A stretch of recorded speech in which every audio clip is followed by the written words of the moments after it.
ನಮಸ್ತೆ ಬಲಿಷ್ಠ ಭವ್ಯ ಭಾರತದ ಮನಗಳೇ. ಅಶ್ವವೇಗ ವಾಹಿನಿಯ ರಾಷ್ಟ್ರ ದೇವೋಭವ ಕಾರ್ಯಕ್ರಮಕ್ಕೆ ಸ್ವಾಗತ ಸುಸ್ವಾಗತ. ಈಗ ರೀಸೆಂಟ್ಲಿ ಒಂದು ಗುರುಪೂರ್ಣಿಮಾ ಎಲ್ಲ ಕಡೆಯೂ ಬಹಳ ವಿಜೃಂಭಣೆಯಿಂದ ಆಚರಿಸಲ್ಪಡ್ತು. ಈ ಗುರುಪೂರ್ಣಿಮಾ ಕಾರ್ಯಕ್ರಮಕ್ಕೆ ನನ್ನನ್ನು ಒಂದು ಕಡೆಗೆ ಚೀಫ್ ಗೆಸ್ಟಾಗಿ ಕರೆಸಿದ್ರು. ಕರೆಸ್ಬಿಟ್ಟು ಎಲ್ಲ ಆಯಿತು. ಸೊ ಚೀಫ್ ಗೆಸ್ಟ್ನ ಒಂದು ಸಂದೇಶ ಅಥವಾ ಒಂದು ಭಾಷಣ ಅಂತ ಹೇಳಿದ್ರು. ನಾನು ಆಯಿತು ಖಂಡಿತವಲ್ಲೂ ಮಾಡೋಣ ಅಂತ ಅಂದ್ಕೊಂಡೆ. ಬಂದಂಥ ಜನಗಳೆಲ್ಲ ಗುರುಗಳು ಅಂತ ಬಂದಿದ್ದಾರೆ, ಏನೋ ಒಂದು ಸಂದೇಶ ಕೊಡ್ತಾರೆ. ಈ ಸಂದೇಶದಿಂದ ಅಥವಾ ಏನೋ ಒಂದು ಟಿಪ್ಸನ್ನು ಕೊಡ್ತಾರೆ. ಈ ಟಿಪ್ಸನ್ನು ಪಾಲನೆ ಮಾಡೋದ್ರಿಂದ ನಮ್ಮ ಜೀವನದಲ್ಲಿ ಪ್ರಗತಿಯನ್ನು ಕಾಣ್ಬೋದು ಮಾಡ್ಬೋದು ಅಂತನೋದೆಲ್ಲ ಅಂದ್ಕೊಂಡಿದ್ರು. ಸಾಧಾರಣವಾಗಿ ಏನಾಗ್ಬಿಡುತ್ತೆ ಅಂತಂದರೆ, ಈ ಆಧ್ಯಾತ್ಮಿಕತೆ ಅಂತ ಬಂದಾಗ ಏನಾಗ್ಬಿಡುತ್ತೆ, ಎಲ್ರಿಗೂ ಕೂಡ ಯಾವುದೋ ಒಂದು ಟಿಪ್ಸನ್ನು ಕೊಡ್ತಾರೆ. ಗುರುಗಳು ಬಂದಂಥವ್ರು ಈ ರೀತಿ ಧ್ಯಾನ ಮಾಡಬೇಕು, ಆ ರೀತಿ ಧ್ಯಾನ ಮಾಡಬೇಕು, ಈ ರೀತಿ ಉಸಿರಾಡಬೇಕು, ಆ ರೀತಿ ಯೋಗ ಮಾಡಬೇಕು, ಈ ರೀತಿ ಎಲ್ಲ ಹೇಳ್ತಾರೆ ಅಂತ ಅನ್ನೋದು ಒಂದು ಭಾವನೆಯಲ್ಲಿ ಪಾಪ ಸಾಕಷ್ಟು ಜನ ಕೂತಿದ್ರು. ಆದರೆ ನಾನು ಹೇಳ್ತೀನಲ್ಲ, ನಾನು ಯಾರಾದರೂ ನಾನು ಕರೆದಾಗ ಮುಂಚೆನೇ ಹೇಳ್ಬಿಡ್ತೀನಿ. ನಾನು ನೋಡಿ, ನನ್ನನ್ನು ದಯವಿಟ್ಟು ಹಿತನುಡಿಗಳಿಗೋಸ್ಕರ ಕರಿಬೇಡಿ, ನನ್ನೇನಿದ್ರು ಕಿಡಿ ನುಡಿಗಳಿಗೋಸ್ಕರ ಕರೀರಿ ಅಂತಂದೆ. ಹಾಗೂ ಕೇಳಿದೆ ನಾನು, ಈ ಒಂದು ಗುರುಪೂರ್ಣಿಮಾ ಕಾರ್ಯಕ್ರಮಕ್ಕೆ ಈ ಗುರುವಂದನೆಗೋಸ್ಕರ ನಾನು ಸರಿಯಾದ ಸೂಕ್ತ ವ್ಯಕ್ತಿನ ಯೋಚನೆ ಮಾಡಿ ಕರೀರಿ ನನ್ನನ್ನು ಅಂತಂತಂದೆ. ಅವ್ರು ಹೇಳಿದ್ರು, ಇಲ್ಲ ಸರ್, ನೀವೇ ಸೂಕ್ತ ವ್ಯಕ್ತಿಗಳು ಗುರುಗಳೇ, ನೀವು ಬರಲೇಬೇಕು, ಬಂದು ನಮ್ಮ ಶಿಷ್ಯ ವೃಂದಕ್ಕೆ ಒಂದು ಸಂದೇಶವನ್ನು ಕೊಡಬೇಕು ಅಂತಂದೇಳಿ. ಸರಿ ಆಯಿತು ಅಂತ ಅಲ್ಲಿ ಹೋದೆ. ಅಲ್ಲಿ ಕೆಲವೊಬ್ಬರು ಹಾಡನ್ನು ಹೇಳಿದ್ರು, ಕೆಲವೊಬ್ಬರು ನೃತ್ಯವನ್ನು ಮಾಡಿದ್ರು, ಎಲ್ಲನೂ ಚೆನ್ನಾಗಿತ್ತು. ಎಲ್ಲ ಆದಮೇಲಿಂದ ನನ್ನ ಸರದಿ ಬಂದಾಗ ಶುರು ಆಯಿತು. ಏನು ಅಂತಂದಾಗ ನಾನು ಕೇಳ್ತಾ ಹೋದೆ ಅವ್ರಿಗೆಲ್ಲರಿಗೂ. ಫಸ್ಟು ಆಧ್ಯಾತ್ಮ ಅಂದರೆ ಏನು ಅಂತ ಕೇಳಿದೆ. ಒಬ್ಬೊಬ್ಬರು ಈಗ ನೋಡ್ಕೊಂಡು ಆಧ್ಯಾತ್ಮ ಅಂತಂತಂದರೆ ಅದೇ ಸರ್, ದೇವ್ರ ಭಜನೆ ಮಾಡೋಂಥದ್ದು ಗುರುಗಳೇ ಅಂತಂದ್ರೆ. ಮತ್ತೊಬ್ಬರು ದೇವರನ್ನು ಧ್ಯಾನ ಮಾಡಿಸೋಂಥದ್ದು. ಮತ್ತೊಬ್ಬರು ಕೇಳಿದ್ರು, ಇಲ್ಲ ದೇವರ ಪೂಜೆಯನ್ನು ಮಾಡುವಂಥದ್ದು ಅಂದರು. ಮತ್ತೊಬ್ಬರು ಹೋಮ ಹವನ ಯಜ್ಞಗಳ ಮೂಲಕ ಭಗವಂತನನ್ನು ಪಡೆಯುವಂಥದ್ದು ಅಂತೆಲ್ಲ ಹೇಳ್ತಾಯಿದ್ರು. ನಾನು ಹೇಳಿದೆ, ನೀವೆಲ್ಲ ಏನು ಅಂದ್ಕೊಂಡಿದ್ದೀರೋ ಅದು ನಿಮ್ಮ ಮಟ್ಟಿಗೆ ಸರಿ. ಆದರೆ ನಿಜವಾದ ಆಧ್ಯಾತ್ಮ ಅಂದರೆ ಏನು ಅಂತಂದಾಗ ಒಬ್ಬರಿದ್ದು ನಿಂತ್ಕೊಂಡು ಹೇಳಿದ್ರು, ಸರ್ ಅಪರಿಗ್ರಹವನ್ನು ಪಾಲನೆ ಮಾಡೋದ್ರಿಂದ ಆಧ್ಯಾತ್ಮ ಬರುತ್ತೆ ಅಂತಂದರು. ಅಂದರೆ ಅಪರಿಗ್ರಹ ಅಂತಂದೆ. ಸೊ ಮತ್ತೊಬ್ಬರದನ್ನು ನಾವು ತೆಗೆದುಕೊಳ್ಳದೇ ಇರೋಂಥದ್ದು, ಮತ್ತೊಬ್ಬರದನ್ನು ಕಿತ್ಕೊಳ್ಳದೇ ಇರೋಂಥದ್ದು, ಮತ್ತೊಬ್ರಿಗೆ ತೊಂದರೆ ಕೊಡೋದೇ ಇರೋಂಥದ್ದು ಅಂತ. ಇದು ಒಂದು ಭಾಗ. ಓಕೆ, ನಿಜವಾದ ಆಧ್ಯಾತ್ಮ ಅಂದರೆ ಏನು ಅಂತಂತಂದೆ. ಮತ್ತೊಬ್ಬರು ಎದ್ದು ನಿಂತ್ಕೊಂಡು ಹೇಳಿದ್ರು, ಏನು ಅಂತಂದರೆ, ಗುರುಗಳೇ, ನಾವು ಈ ಸಾಂಸಾರಿಕ ಜಂಜಡವನ್ನೆಲ್ಲ ಬಿಟ್ಟು ಆ ಭಗವಂತನ ಜೊತೆ ಹೋಗುವಂಥದ್ದು, ಭಗವಂತನನ್ನು ಸೇರುವಂಥದ್ದು, ಇದು ಆಧ್ಯಾತ್ಮಿಕತೆ ಅಂತಂತಂದರು. ಸರಿ, ಆಮೇಲೆ ಅಂತಂದಾಗ ಯಾರಿಗೂ ಉತ್ತರ ಗೊತ್ತಾಗ್ತಾರಲ್ಲ. ಆಮೇಲೆ ನಾನು ಆಧ್ಯಾತ್ಮ ಅಂದರೆ ಏನು ಅಂತ ಅನ್ನೋದನ್ನು ಹೇಳೋಕ್ಕೆ ಶುರು ಮಾಡಿದೆ. ಏನು ಆಧ್ಯಾತ್ಮಿಕ ಅಂತಂತಂದಾಗ ಸಾಕಷ್ಟು ಜನಗಳಲ್ಲಿ ಬಂದುಬಿಟ್ಟಿರೋಂಥದ್ದು ಇದೊಂದು ಕಲ್ಪನೆ. ಏನು ಅಂತಂದರೆ, ಸಾತ್ವಿಕವಾಗಿರಬೇಕು, ಯಾರ ತಂಟೆ ತಕರಾರಿಗೂ ಹೋಗ್ಬಾರ್ದು, ಯಾರಿಗೂ ತೊಂದರೆ ಕೊಡಬಾರ್ದು, ಯಾರಿಗೂ ಮೋಸ ಮಾಡಬಾರ್ದು, ಯಾರಿಗೂ ಅನ್ಯಾಯ ಮಾಡಬಾರ್ದು, ಯಾರಿಗೂ ದ್ರೋಹ ಬಗೆಬಾರ್ದು. Right, these are all very good. ಯಾರಿಗೂ ನಾವು ಮಾಡಲ್ಲ, ಆದರೆ ನಮಗಾದಾಗ ಸಹಿಸ್ಕೊಂಡಿರ್ಬೇಕೇನೋ. ಮೋಸ, ಅನ್ಯಾಯ, ಅವರ ಅನಾಚಾರ, ಅತ್ಯಾಚಾರ, ದುರಾಚಾರ ಇವೆಲ್ಲ ನಮಗಾಗ್ತಾರೆ, ನಾವು ಸಹಿಸ್ಕೊಂಡಿರ್ಬೇಕೇನೋ. ಸಾತ್ವಿಕತೆ ಅನ್ನೋವಂಥ ಒಂದು ಸಂದೇಶದಲ್ಲಿ, ಸಾತ್ವಿಕತೆ ಅನ್ನೋ ಒಂದು ಆ ಗುಣಗಳಲ್ಲಿ, ಸಾತ್ವಿಕತೆ ಅನ್ನೋ ಒಂದು ತತ್ವಗಳಲ್ಲಿ ನಾವು ಇದನ್ನೆಲ್ಲನೂ ಅನುಭವಿಸ್ಕೊಂಡಿರ್ಬೇಕೇನೋ, ಇದನ್ನೆಲ್ಲ ಸಹಿಸ್ಕೋಬೇಕೇನೋ, ಇವನ್ನೆಲ್ಲ ತಾಳ್ತಾ ಹೋಗಬೇಕೇನೋ. ತಪ್ಪು ಅಂತ ಹೇಳಿದೆ ನಾನು. ಇಲ್ಲ, ಇದೆಲ್ಲ ಆಧ್ಯಾತ್ಮಿಕತೆ ಅಂತಂದರೆ. ಮತ್ತಿನ್ನೇನು ಅಂತಂತಂದರೆ, ಭಗವಂತ ನಮಗೆ ಈ ಜೀವನದಲ್ಲಿ, ಈ ಭೂಮಿ ಮೇಲೆ ಯಾವ ರೀತಿ ಒಂದು ಜೀವನವನ್ನು ನಡೆಸಬೇಕು ಅಂತ ಅನ್ನೋದನ್ನು ಪರಿಪೂರ್ಣ ಕಲ್ಪನೆಯನ್ನು ಯಾರು ಆಧ್ಯಾತ್ಮಿಕದ ಹಾದಿಯಲ್ಲಿ ಹೋಗ್ತಾರೋ ಅವರಿಗೆ ಪರಿಪೂರ್ಣವಾಗಿ ಈ ಜ್ಞಾನವನ್ನು ಕೊಡ್ತಾನೆ. ಅದನ್ನು ಪಡ್ಕೊಂಡು ಆತ ತನ್ನ ಸಂಸಾರವನ್ನು ಸರಿಯಾಗಿ ಪಾಲನೆ ಮಾಡಿಕೊಂಡು, ಪೋಷಣೆ ಮಾಡಿಕೊಂಡು, ರಕ್ಷಣೆ ಮಾಡಿಕೊಂಡು ಇದ್ದು ತನ್ನ ಜೀವನದ ಯಾತ್ರೆಯನ್ನು ಮುಗಿಸಿ ಹೋಗಬೇಕಾಗತ್ತೆ ಅಂತಂದರೆ, ಹೌದಾ, ಈಗ ಆಧ್ಯಾತ್ಮಿಕತೆ ಅಂತಂದರೆ ಏನು ಮಾಡೋದು? ಬಂದಂಥ ಗುರುಗಳೆಲ್ಲ ಬರೀ ಇದೇ ಹೇಳಿರೋದು, ಸಂಸಾರ ಬಿಟ್ಟುಬಿಡು, ಪ್ರಪಂಚ ಬಿಟ್ಟುಬಿಡು, ಸಂಪಾದನೆ ಬಿಟ್ಟುಬಿಡು, ಆಸೆ ಬಿಟ್ಟುಬಿಡು, ಆಕಾಂಕ್ಷೆಗಳನ್ನು ಬಿಟ್ಟುಬಿಡು, ಎಲ್ಲ ರೀತಿಯದನ್ನು ಎಲ್ಲ ಬಿಟ್ಟು ಹೋದಾಗ ಮಾತ್ರ ನೀನು ಭಗವಂತನ ಹತ್ರ ಹೋಗೋದಕ್ಕೆ ಸಾಧ್ಯ ಅಂತಂತಾರೆ. ಆವಾಗ ಹೇಳ್ದೆ ನಾನು, ಹಾಗಾದರೆ ಭಗವಂತನ ಹತ್ರ ಹೋಗಬೇಕು ಅಂತನ್ನೋದಾರೆ ಬಂದಿದ್ಯಾಕೆ, ಭೂಮಿಗೆ ಬಂದಿದ್ಯಾಕಪ್ಪ ನಾವು ಅಂತ ಕೇಳಿದೆ ನಾನು. ಸರ್, ಭೂಮಿಗೆ ಅದೇ ಇರುತ್ತಲ್ಲ ಸರ್, ಪುನರಪಿ ಜನನಂ ಪುನರಪಿ ಮರಣಂ ಅಂತ ಹೇಳ್ತಾ ಇರ್ತಾರಲ್ಲ, ಹಾಗಾಗಿ ನಾವು ಬಂದುಬಿಟ್ಟಿದ್ದೀವಿ ಅಂತಂದೆ. ಯಾಕೆ ಬರ್ತಾ ಇದ್ದೀವಿ ಅಂತ ಕೇಳಿದಾಗ, ಅದೇ ನಮ್ಮ ಕರ್ಮ ಕಳಿಯೋಕ್ಕೆ ಅಂತಂತಂದರು. ಆ ಕರ್ಮ ಹೆಂಗೆ ಕಳಿಬೇಕು ಅಂತಂತಂದೆ. ಕರ್ಮ ಹೆಂಗೆ ಕಳಿಬೇಕು ಅಂತಂದರೆ, ಒಳ್ಳೆ ಕೆಲಸ ಮಾಡಬೇಕು, ಸಾಧು ಸಂತರ ಥರ ಇರಬೇಕು, ಆಮೇಲೆ ಅಂತಂದಾಗ ಹಿಂಗೆ ಇದ್ದು ಎಲ್ಲವನ್ನು ತ್ಯಜಿಸ್ತಾ ಹೋದಾಗ ಅಲ್ಲೇನಾಗುತ್ತೆ ತ್ಯಜಿಸ್ತಾ ಹೋಗೋಂಥದ್ದು, ಭಗವಂತನನ್ನು ಭಜಿಸ್ತಾ ಹೋಗುವಂಥದ್ದು, ಆಮೇಲೆ ಭಗವಂತನ ಜೊತೆ ಸೇರ್ಕೊಂಡ್ಬಿಡೋದು ಅಂತಂದು. ನಾನು ಹೇಳಿದೆ ಇಲ್ಲ, ಹಂಗಾಗೋದಿಲ್ಲ ಅಂತಂದು. ನಾವು ಭೂಮಿಗೆ ಬಂದಿದ್ದೀವಿ ಅಂದರೆ ಯಾವುದೋ ಒಂದು ಕಾರಣದಿಂದ ಬಂದಿದ್ದೀವಿ ಅಂದರೆ ಲೆಕ್ಕಾಚಾರ ಇಟ್ಕೊಳ್ಳೋಣ. ಹೇಗೆ ಅಂತಂದರೆ ಹೋದ ಜನ್ಮದಲ್ಲೋ ಅದರ ಹಿಂದಿನ ಜನ್ಮದಲ್ಲೋ ಎಷ್ಟೋ ಜನ್ಮಗಳಿಂದನೋ ಮಾಡಿರುವಂಥ ಪಾಪಕರ್ಮಗಳಾಗಿರ್ಬೋದು, ಪುಣ್ಯಕರ್ಮಗಳಾಗಿರ್ಬೋದು, ಇದೆಲ್ಲದರ ಒಂದು ಬ್ಯಾಲೆನ್ಸ್ ಅಂತ ಒಂದು ಇರುತ್ತಲ್ಲ ನಮ್ಮದು. ಓಕೆ, ಸೊ ಆ ಬ್ಯಾಲೆನ್ಸನ್ನು ಇಲ್ಲಿ ಕಳ್ಕೊಂಡು ಏನು ಮಾಡಬೇಕು, 0 to 0 ಬಂದಾಗ, ಈಕ್ವಾಲಿಟಿ ಬಂದಾಗ ಏನಾಗುತ್ತೆ ಅಂದರೆ ಆವಾಗ ಭಗವಂತನನ್ನು ಸೇರ್ಬೋದು. ಭಗವಂತ ನಮ್ಮನ್ನು ಯಾಕೆ ಮತ್ತೆ ಭೂಮಿ ಕಳಿಸ್ದ ಅಂತಂತಂದರೆ, ನಾವು ಎಲ್ಲೂ ತನಕ ನಾವು ನಮ್ಮ ಜವಾಬ್ದಾರಿಗಳನ್ನು ಸರಿಯಾಗಿ ನಿಭಾಯಿಸೋದಿಲ್ವೋ ಅಲ್ಲೂ ತನಕ ಅವನು ಮತ್ತೆ ಅವನ ಹತ್ರ ಕರ್ಕೊಳ್ಳೋದಿಲ್ಲ ಅಂತಂತಂದೇಳಿದೆ. ಹಂಗಾರೆ ಏನು ಮಾಡಬೇಕು ಅಂತಂದು ನೋಡಿ, ತುಂಬ ಚೆನ್ನಾಗಿ ವಿಶ್ಲೇಷಣೆಗಳನ್ನು ಮಾಡಿ ಹೇಳ್ಬೋದು. ಏನು ಅಂತಂದರೆ, ಒಬ್ಬ ಉತ್ತಮ ಸಂಸಾರಿ, ಒಬ್ಬ ಉತ್ತಮವಾದಂಥ ಸಾಂಸಾರಿಕ ಜೀವನವನ್ನು ನಡೆಸ್ತಾ ಇರ್ತಾನಲ್ಲ, ಅವನು ಉತ್ತಮವಾದ ಆಧ್ಯಾತ್ಮಿಕತೆಯನ್ನು ಪಾಲನೆ ಮಾಡ್ತಾ ಇದ್ದಾನೆ. ಗೊತ್ತೋ ಗೊತ್ತಿಲ್ಲದೋ ಅವನು ಉತ್ತಮವಾದಂಥ ಆಧ್ಯಾತ್ಮಿಕತೆಯನ್ನು ಪಾಲನೆ ಮಾಡ್ತಾ ಇರ್ತಾನೆ. ಎಷ್ಟೋ ಜನ ಹೇಳ್ಕೊಳ್ತಾರೆ, ನಾನು ಆಧ್ಯಾತ್ಮಿಕತೆಯಲ್ಲಿದ್ದೀನಿ, ನಾನು ಆ ರೀತಿಯಲ್ಲಿ ಪೂಜೆ ಮಾಡ್ತೀನಿ, ಈ ರೀತಿಯಲ್ಲಿ ಪೂಜೆ ಮಾಡ್ತೀನಿ, ಹೀಗೆ ಭಜನೆ ಮಾಡ್ತೀನಿ, ಹಾಗೆ ಭಜನೆ ಮಾಡ್ತೀನಿ, ಹಾಗೆ ರಾಗಗಳನ್ನು ಹೇಳ್ತೀನಿ, ಹೀಗೆ ಧ್ಯಾನವನ್ನು ಮಾಡ್ತೀನಿ, ಸದಾ ಭಗವಂತನ ಧ್ಯಾನದಲ್ಲೇ ಇರ್ತೀನಿ. ಆದರೆ ನಿನ್ನ ಮನೆಯ ಕರ್ತವ್ಯಗಳನ್ನು ಏನು ಮಾಡ್ತಾ ಇದೆಯಾ? ಹೆಂಡ್ತಿನ ಚೆನ್ನಾಗಿ ನೋಡ್ಕೊಳ್ತಾ ಇದೆಯಾ? ಇಲ್ಲ. ಮಕ್ಕಳನ್ನ ಚೆನ್ನಾಗಿ ನೋಡ್ಕೊಳ್ತಾ ಇದೆಯಾ? ಇಲ್ಲ. ಅಪ್ಪ ಅಮ್ಮನ ಚೆನ್ನಾಗಿ ನೋಡ್ಕೊಳ್ತಾ ಇದೆಯಾ? ಇಲ್ಲ. ಒಡ ಹುಡ್ತವ್ರನ್ನ ಚೆನ್ನಾಗಿ ನೋಡ್ಕೊಳ್ತಾ ಇದೆಯಾ? ಇಲ್ಲ. ನಿನ್ನ ಕೆಲಸವನ್ನು ಚೆನ್ನಾಗಿ ನೋಡ್ಕೊಳ್ತಾ ಇದೆಯಾ? ಇಲ್ಲ. ನಿನ್ನ ಕರ್ತವ್ಯನ ಸರಿಗೆ ಪಾಲನೆ ಮಾಡ್ತಾ ಇದೆಯಾ? ಇಲ್ಲ. ಯಾವುದಕ್ಕೂ ಇಲ್ಲ ಇಲ್ಲ ಇಲ್ಲ ಇಲ್ಲ ಇಲ್ಲ ಅಂತ ಬಂದಾಗ ಭಗವಂತ ನಿನಗೇನು ಬೆಲ್ಲ ಕೊಡ್ತಾನ?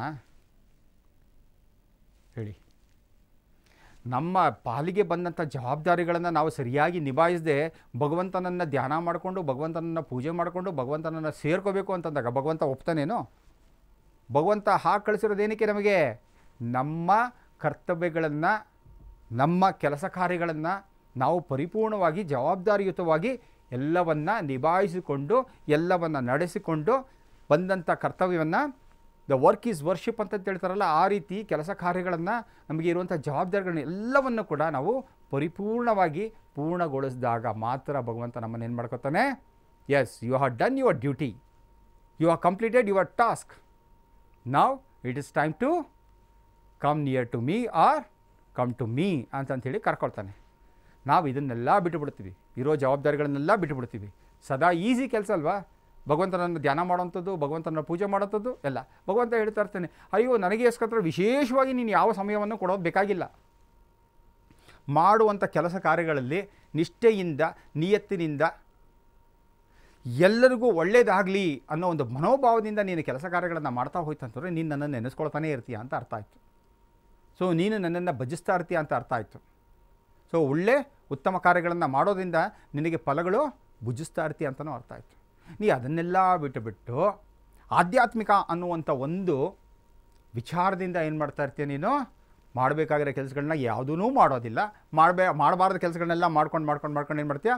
ಅವ್ರಿಗೂ ತೊಂದರೆ ಕೊಟ್ಕೊಂಡು, ನಿನಗೂ ತೊಂದರೆ ತಗೊಂಡು, ಕೊನೆಗೆ ನೋಡಿದ್ರೆ ಭಗವಂತನ ನಮ್ಮ ಮೇಲೆ ಕೃಪಾ ಕಟಾಕ್ಷ ಇರಲೇ ಇಲ್ಲ ಅಂತಂದ್ಬಿಟ್ಟು ಭಗವಂತನ ಮೇಲೆ ದೋಷಾರೋಪಣೆ ಹಾಕ್ತಾ ಇರ್ತೀವಲ್ಲ. ಯಾವತ್ತೋ ಭಗವಂತ ಬಂದು ನಮ್ಮ ಕುತ್ತಿಗೆ ಪಟ್ಟಿ ಇಟ್ಕೊಂಡು ಕೇಳಿಲ್ವಲ್ಲ, ಯಾಕೋ ನನ್ನ ಮೇಲೆ ದೋಷಾರೋಪಣೆ ಮಾಡ್ತಿದ್ಯಾ? ನಿನ್ನ ಕೆಲಸ ನೀನು ನೆಟ್ಟಂಗೆ ಮಾಡಿದೆ, ನನಗೆ ಯಾಕೋ ನೀನು ಬೈತೀಯಾ, ನನಗೆ ಯಾಕೋ ನೀನು ಹೀಯಾಳಿಸ್ತೀಯ ಅಂತಂದ್ಬಿಟ್ಟು ಭಗವಂತ ಯಾವತ್ತೋ ಬಂದು ನಮ್ಮ ಕುತ್ತಿಗೆ ಪಟ್ಟಿಗೆ ಇಟ್ಕೊಳ್ಳಿಲ್ವಲ್ಲ.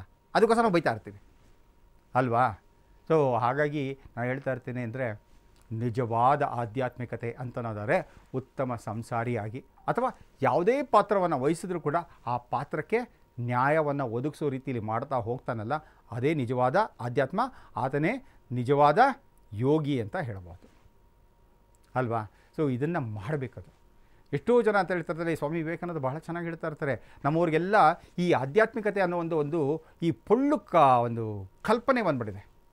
ಪೊಳ್ಳು ಭಾವನೆ, ಪೊಳ್ಳು ಕಲ್ಪನೆಯನ್ನು ಬೆಳೆಸ್ಕೊಂಬಿಟ್ಟು ಏನು ಮಾಡ್ತಾ ಇದ್ದಾರೆ ಅಂತಂದರೆ, ಮಾಡಬೇಕಾಗಿರೋ ಕೆಲಸ ಕಾರ್ಯಗಳನ್ನು ಬಿಟ್ಟು ಕರ್ತವ್ಯ ವಿಮುಖರಾಗಿ ಕರ್ತವ್ಯಗಳನ್ನು ಮಾಡದೆ ತನ್ನ ಜವಾಬ್ದಾರಿಗಳನ್ನು ತಾವು ನಿಭಾಯಿಸದೆ ದೂರ ಹೋಗ್ತಾ ಇದ್ದಾರೆ. ಇದನ್ನು ನನ್ನ ಸನಾತನ ಧರ್ಮ ಖಂಡಿತವಲ್ಲೂ ಯಾರಿಗೂ ಹೇಳ್ಕೊಟ್ಟಿಲ್ಲ, ಹೇಳು ಕೊಡೋದೂ ಇಲ್ಲ. ಆದರೆ ಎಷ್ಟೋ ಜನ ತಮಗೆ ಅನುಕೂಲ ಆಗೋ ರೀತಿಯಲ್ಲಿ, ತಮಗೆ ಲಾಭ ಆಗೋ ರೀತಿಯಲ್ಲಿ ಏನು ಮಾಡ್ತಾನೆ, ಈ ಒಂದು ನಮ್ಮ ಸಂಸ್ಕಾರ ಏನಿರುತ್ತಲ್ಲ, ಈ ಸಂಸ್ಕಾರವನ್ನು ಏನು ಮಾಡ್ತಾ ಇದ್ದಾರೆ, ಅವರಿಷ್ಟಕ್ಕೆ ಬೇಕಾಗಿರೋ ರೀತಿಯಲ್ಲಿ, ಸಂಸ್ಕೃತಿಯನ್ನು ಅವರಿಷ್ಟಕ್ಕೆ ಬೇಕಾಗಿರೋ ರೀತಿಯಲ್ಲಿ ತೀಡ್ಕೊಂಡು ಅವರಿಗೆ ಬೇಕಾಗಿರೋ ರೀತಿಯಲ್ಲಿ ಅನುಕೂಲಗಳನ್ನು ಮಾಡ್ಕೊಂಡು ಹೋಗ್ತಾ ಇದ್ದಾರೆ ಹೊರತು ನಿಜವಾದ ಸತ್ವವನ್ನು, ನಿಜವಾದ ಸಂಸ್ಕಾರವನ್ನು, ನಿಜವಾದ ಸಂಸ್ಕೃತಿಯನ್ನು ಪಾಲನೆ ಮಾಡೋದಕ್ಕೆ ನಮಗೆ ಅನೇಕ ಗುರುಗಳು ಬಿಡುತ್ತಾನೇ ಇಲ್ಲ. ನಾನು ಹೇಳ್ತಾ ಇದ್ದೆ ಅಲ್ಲಿಗೆ, ಹೇಳ್ರಿ ನಾನು ಈ ಥರ ಎಲ್ಲ ಮಾತಾಡ್ತೀನಿ, ನನ್ನ ನೋಡ್ಬಿಟ್ಟು ಗುರುಗಳು ಅಂತ ಕರೆಯೋಕ್ಕಾಗುತ್ತೇನೆ ರೀ ಅಂತಂದೆ. ಅವ್ರು ಹೇಳಿದ್ರು, ಎಷ್ಟೋ ಜನ, ಇಲ್ಲ ಸರ್ ನೀವೇ ನಿಜವಾದ ಗುರುಗಳು, ಯಾಕಂದರೆ ಇರೋದನ್ನು ಇದ್ದಂಗೆ ನಮ್ಮ ತಲೆಗೆ ಮೊಟಕಿ ಹೇಳ್ತಾ ಇದ್ದೀರಾ, ನಿಜವಾಗ್ಲೂ ನಿಮ್ಮಂಥ ಗುರುಗಳು ಬೇಕು ಅಂತಾರೆ. ಏನು ಮಾಡೋದು, ನಮ್ಮಂಥ ಗುರುಗಳು ನಿಮಗೆ ಯಾರು ರುಚಿಸೋದಿಲ್ಲ. ಯಾಕಂದರೆ ಹೇಳ್ತಾ ಇರೋದಲ್ಲ, ಗುರುಗಳೇ ಹಿತವಾಗಿ ಮಾತಾಡಿ. ಹೌದು ಸ್ವಾಮಿ, ಶತಶತಮಾನಗಳಿಂದ ಹಿತವಾಗಿ ಮಾತಾಡಿಕೊಂಡು, ಹಿತವಾಗಿ ತಿನ್ಕೊಂಡು, ಹಿತವಾಗಿ ಕುಡ್ಕೊಂಡು, ಹಿತವಾಗಿ ನಿದ್ದೆಯನ್ನು ಮಾಡಿಕೊಂಡು ಕುಂಭಕರ್ಣನ ವಂಶಜರಾಗ್ತಾ ಇದ್ದೀವಿ ನಾವು. ಕುಂಭಕರ್ಣನ ವಂಶಕ್ಕೆ ನಾವೆಲ್ಲರೂ ಹೋಗ್ತಾ ಇದ್ದೀವಿ. ಕುಂಭಕರ್ಣನ ವಂಶಕ್ಕೆ ಹೋದರೆ ಇದೆ ಸದಾ ನಿದ್ದೆಯನ್ನೇ ಮಾಡ್ತಾ ಇದ್ಕೊಂಡಿತ್ತಂತಂದರೆ ಜೀವನದಲ್ಲಿ ಎಚ್ಚೆತ್ತುಕೊಳ್ಳೋದು ಯಾವಾಗ? ನಮ್ಮ ಕರ್ತವ್ಯಗಳನ್ನು ನಾವು ಅರ್ಥ ಮಾಡ್ಕೊಳ್ಳೋದು ಯಾವಾಗ? ನಮ್ಮ ಜವಾಬ್ದಾರಿಗಳನ್ನು ನಿಭಾಯಿಸೋದು ಯಾವಾಗ? ನಮ್ಮ ಜೀವನದ ಸಾರ್ಥಕತೆಯನ್ನು ಗೊಳಿಸೋದಕ್ಕೆ ಬೇಕಾಗಿರುವಂಥ ಕೆಲಸ ಕಾರ್ಯಗಳನ್ನು ಮಾಡೋದು ಯಾವಾಗ? ಸೊ ಹಾಗಾಗಿ ನಾನು ಹೇಳ್ತಾ ಇರ್ತೀನಿ, ನಾನು ಆ ರೀತಿ ಈ ರೀತಿ ಹಿತವಾಗಿ ಹೇಳೋಂಥ ಗುರುಗಳು ಅಲ್ವೇ ಅಲ್ಲಪ್ಪ. ನಾನು ಏನಿದ್ರು ನಂದೇನಿದ್ರು ಕಿಡಿನುಡಿಗಳು ಬಡದೆಪ್ಸೋಂಥ ಕೆಲಸ ನಾನು ಮಾಡ್ತಾಯಿದ್ದೀನಿ. ಎಲ್ಲರೂ ಏನು ಮಾಡ್ತಾಯಿದ್ರು, ಬಂದು ತಟ್ಟಿ ಜೋಗಳ ಹಾಡಿ ಚೆನ್ನಾಗಿ ನಿದ್ದೆ ಮಾಡಿಸಿ ಹೋಗ್ತಾಯಿದ್ರು. ಸಾಕು ನಿದ್ದೆ ಮಾಡಿದ್ವಿ, ಬೇಕಾದಷ್ಟು ನಿದ್ದೆ ಮಾಡಿಬಿಟ್ಟಿದ್ವಿ. ಸ್ವಾಮಿ ವಿವೇಕಾನಂದ ಬಹಳ ಬೇಸರದಿಂದ ಹೇಳ್ತಾ ಇರ್ತಾರೆ, ಏನು ಅಂತಂದರೆ ನಮ್ಮ ಸನಾತನ ಧರ್ಮದಿಂದ ನಾವು ಎಷ್ಟು ವರ್ಷಗಳ ಕಾಲ ಹಿಂದೆ ಹೋಗಿದ್ದೀವಿ ಅಂತಂದರೆ ಸುಮಾರು 1000 ವರ್ಷಗಳ ಕಾಲ ನಾವು ಹಿಂದೆ ಹೊರಟಾಗಿದ್ದೀವಿ ಅಂತ. 1000 ವರ್ಷಗಳ ಕಾಲ ನಾವು ಹಿಂದೆ ಹೋಗಿರೋದಕ್ಕೋಸ್ಕರ ಏನಾಗ್ತದೆ, ನಮ್ಮ ಪ್ರಗತಿಯಲ್ಲಿ ಕುಂಠಿತ ಆಗಿದೆ, ಅಭಿವೃದ್ಧಿಯಲ್ಲಿ ಕುಂಠಿತ ಆಗಿದೆ, ಉದ್ಧಾರ ಆಗೋದ್ರಲ್ಲಿ ಕುಂಠಿತ ಆಗಿದೆ. ಸೊ ಹಾಗಾಗಿ ಏನಾಗುತ್ತೆ, 1000 ವರ್ಷಗಳು ನಾವು ಬರಬೇಕು. ಎಷ್ಟು ವೇಗವಾಗಿ ಓದುವಲ್ಲ, ಅದರ 1000 ಪಟ್ಟು ವೇಗವಾಗಿ ಬಂದಾಗ ಮಾತ್ರ ನಾವು ಆ ಸ್ಥಾನಕ್ಕೆ ಬರೋದಕ್ಕೆ ಸಾಧ್ಯ ಆಗುತ್ತೆ ಅಲ್ವಾ? ನಾವು ಬೇಗಾಗಿ ಮತ್ತೆ ವಾಪಸ್ ಬರಬೇಕು, ವಾಪಸ್ ಬಂದು ಇಲ್ಲಿಂದ ಮುಂದೆ ಹೋಗಬೇಕು. ಹಾಗೆ ಕೇಳ್ತಿದ್ದ ಒಬ್ಬರು ಪ್ರಶ್ನೆ ಕೇಳಿದ್ರು, ಗುರುಗಳೇ ಈ ಹಿಂದೂ ಧರ್ಮ ಅಂದರೆ ಏನು ಅಂತ. ನಾನು ಹೇಳಿದೆ, ಅದು ಯಾವಾಗ ಹಿಂದೂ ಅಂತ ಅಂದ್ಕೊಂಡು, ಎಸ್ಪೆಷಲಿ ಕನ್ನಡದಲ್ಲಿ ಅಂತಾರೆ ಹಿಂದೂ ಅಂತಾರೆ ಹಿಂದೆ ಉಳ್ಕೊಂಡ್ಬಿಡ್ತೀವಿ ಅಂತ, ಇನ್ನು ಮುಂದಾರು ಮುಂದು ಅಂತ ಇಟ್ಕೊಳ್ಳೋಣ ಅಂತಂತಾರೆ. ಎಲ್ಲ ನಗ್ತಾಯಿದ್ರು. ನಾನು ಹೇಳಿದೆ, ನಗೋವಂಥ ವಿಚಾರ ಅಲ್ಲ. ಹಿಂದೂ ಅಂತಂತಂದರೆ ಏನು ಅಂತ ಫಸ್ಟ್ ತಿಳ್ಕೊಂಬೋಣ. ಹೀನಂ ನಶ್ಯತಿ ಹಿತು ಹಿಂದೂ ಅಂತಂತಂದ್ಬಿಟ್ಟು, ಹೀನಂ ಅಂದರೆ ಹೀನ ಭಾವನೆಗಳಾಗಿರ್ಬೋದು, ಹೀನ ಭಾಷೆಗಳಾಗಿರ್ಬೋದು, ಹೀನ ನಡತೆಗಳಾಗಿರ್ಬೋದು, ಹೀನ ಗುಣಗಳಾಗಿರ್ಬೋದು, ಹೀನ ಕರ್ತವ್ಯಗಳಾಗಿರ್ಬೋದು, ಹೀನ ವಿಚಾರಗಳಾಗಿರ್ಬೋದು, ಹೀನ ಚಿಂತನೆಗಳಾಗಿರ್ಬೋದು, ಇದನ್ನೆಲ್ಲ ನಾಶ ಮಾಡುವಂಥ ನಿಜವಾದ ಹಿಂದೂ ಅಂತ. ನಾವೇನು ಮಾಡ್ಕೊಂಬಿಟ್ವಿ, ಹಿಂದೂ ಅಂದ ತಕ್ಷಣ ಹಿಂದೆನೇ ಉಳ್ಕೊಂಬಿಟ್ವಿ. ಸೊ ಇದು ನಿಜವಾದ ಹಿಂದುವಿನ ಅರ್ಥ. ಹಾಗಾಗಿ ಎಲ್ಲರೂ ಇನ್ನು ಮುಂದೆ ಬರೋಣ, ಹಿಂದೂ ಅನ್ನೋದರ ಅರ್ಥವನ್ನು ಸರಿಯಾಗಿ ತಿಳ್ಕೊಳ್ಳೋಣ. ಹೀನ ನಮ್ಮನ್ನು ದುರ್ಗತಿಗೆ ತಳ್ಳುವಂಥ ಯಾವುದೇ ವಿಚಾರಗಳಾಗಿರ್ಬೋದು, ಯಾವುದೇ ಆಚಾರಗಳಾಗಿರ್ಬೋದು, ಯಾವುದೇ ಸಂಸ್ಕಾರ ಸಂಸ್ಕೃತಿಗಳಾಗಿರ್ಬೋದು, ಅದನ್ನು ನಾವು ತೊಡೆದು ಹಾಕುವಂಥವ್ರು, ಜೀವನದಲ್ಲಿ ಮುಂದೆ ಬರೋವಂಥವ್ರು, ಬೇರೆಯವರಿಗೆ ಮುಂದೆ ಬರೋದಕ್ಕೆ ದಾರಿಯನ್ನು ಕೊಡುವಂಥವ್ರು. ಇದು ಹಿಂದೂ ಧರ್ಮ ಅಂತಂತ ಹೇಳಿದೆ. ಹಾಗಾಗಿ ಸನಾತನ ಧರ್ಮದ ರಕ್ಷಣೆ ಯಾರು ಹೊಣೆ ಅಂತಂದರೆ, ಅಲ್ಲಿ ಯಾರೋ ರಾಜಕೀಯದವ್ರು ಇರ್ತಾರೆ, ಅವರ ಹೊಣೆ, ಯಾರೋ ಸ್ವಾಮೀಜಿಗಳು ಅವರ ಹೊಣೆ, ಸೈನಿಕರು ಅವರ ಹೊಣೆ. ಸನಾತನ ಧರ್ಮದ ರಕ್ಷಣೆ ಭಾರತದ ಪ್ರತಿಯೊಬ್ಬ ಪ್ರಜೆಯ ಹೊಣೆ ಆಗಿರುತ್ತೆ. ಪ್ರತಿಯೊಬ್ಬರು ಕೂಡ ಭಾರತದ ಸನಾತನ ಧರ್ಮದ ರಕ್ಷಣೆಗೋಸ್ಕರ ಮುಡಿಪಾಗಿ ಇಟ್ಕೋಬೇಕಾಗತ್ತೆ. ಸದಾ ಸರ್ವದ ಏನು ಮಾಡಬೇಕಾಗುತ್ತೆ, ತನು ಮನ ಧನವನ್ನು ಅರ್ಪಿಸುವಂಥ ಮನೋಭಾವವನ್ನು ನಾವು ಬೆಳೆಸ್ಕೊಂಡಾಗ ಮಾತ್ರ ನಾವು ಬಲಿಷ್ಠ ಭವ್ಯ ಭಾರತವನ್ನು ಕಟ್ಟೋದಕ್ಕಾಗತ್ತೆ. ಸನಾತನ ಧರ್ಮವನ್ನು ರಕ್ಷಣೆ ಮಾಡೋಕ್ಕಾಗತ್ತೆ. ಸನಾತನ ಧರ್ಮ ಒಂದು ಇತ್ತು ಅಂತಂದರೆ ಸರ್ವ ಧರ್ಮಗಳಿಗೂ ಅದು ಬೇಕಾಗಿರುವಂಥ ಸತ್ವವನ್ನು ಕೊಡುವಂಥದ್ದು ಸನಾತನ ಧರ್ಮ. ಇವತ್ತಿನ ಕಾಲದಲ್ಲಿ ಪ್ರಪಂಚದಲ್ಲಿರುವಂಥ ಯಾವುದೇ ಧರ್ಮ ತೆಗೆದುಕೊಂಡ್ರೂ ಕೂಡ ಅದರಲ್ಲಿರುವಂಥ ಉತ್ತಮ ಅಂಶದ ಮೂಲ ಹುಡುಕ್ತಾ ಹೋದಾಗ ಎಲ್ಲಿರುತ್ತೆ, ಅದು ಸನಾತನ ಧರ್ಮದಲ್ಲಿರುತ್ತೆ.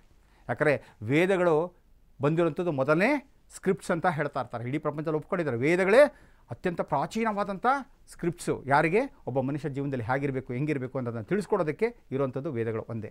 ಹಾಗಾಗಿ ವೇದಗಳನ್ನು ನಾವು ಅರ್ಥ ಮಾಡಿಕೊಂಡು ಜೀವನದಲ್ಲಿ ಅಳವಡಿಸ್ಕೊಂಡು ಎಲ್ಲರೂ ಕೂಡ ಸನಾತನ ಧರ್ಮದ ರಕ್ಷಣೆಗಾಗಿ ಪಣವನ್ನು ತೊಡಬೇಕಾಗುತ್ತೆ. ಪಣವನ್ನು ತೊಡೋಣವಾ?